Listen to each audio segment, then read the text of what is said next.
முன்னொரு காலத்தில் ஒரு கிராமத்தில் நடந்த கதையை சொல்லவா குழந்தைகளே. ஒரு பசுமையான கிராமத்தில் ஒரு குளம் இருந்தது. அந்த குளத்தின் அருகே ஒரு மந்திர கல் இருந்தது.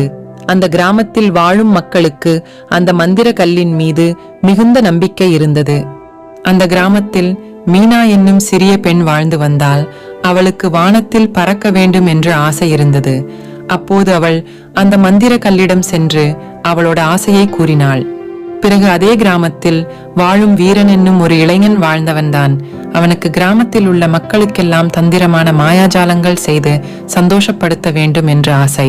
அவனும் அந்த மந்திர கல்லிடம் போய் தனது ஆசையை சொன்னான். சிறிது காலம் கழித்து மீனா என்னும் சிறுமி தனது ஆசையை நிறைவேற்ற அந்த கிராமத்தில் இருக்கும் பறவைகளுக்கெல்லாம் உணவளித்து நட்பாக பழகி வந்தாள். ஒரு நாள் அந்த பறவைகளிடம் நானும் உங்களைப் போல் பறக்க வேண்டும் என்று சொன்னார். அதற்கு அந்த பறவைகள் சரி, அதற்கு நாங்கள் உனக்கு உதவுகிறோம் என்று சொன்னது. அந்த கிராமத்தில் இருக்கும் ஒரு மலையில் ஏறி நின்று அந்த சிறுமியின் உடையை நன்றாக இழுத்து பிடித்து அந்த பறவைகள் இடதுபுறமும் வலதுபுறமும் பறக்க தொடங்கியது. அப்போது அந்த குட்டி சிறுமி அவளும் பறக்க தொடங்கினான். இவ்வாறு அவருடைய கனவு நனவாகியது.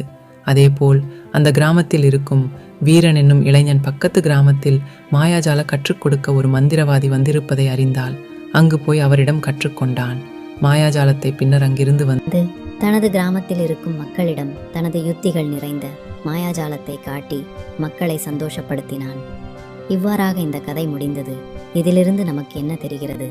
நாம் காணும் கனவை நினைவாக்க நாம் தான் முயற்சி செய்ய வேண்டும். நமது நம்பிக்கை நமக்கு ஒரு தூண்டுகோலாக இருக்கும். வணக்கம்.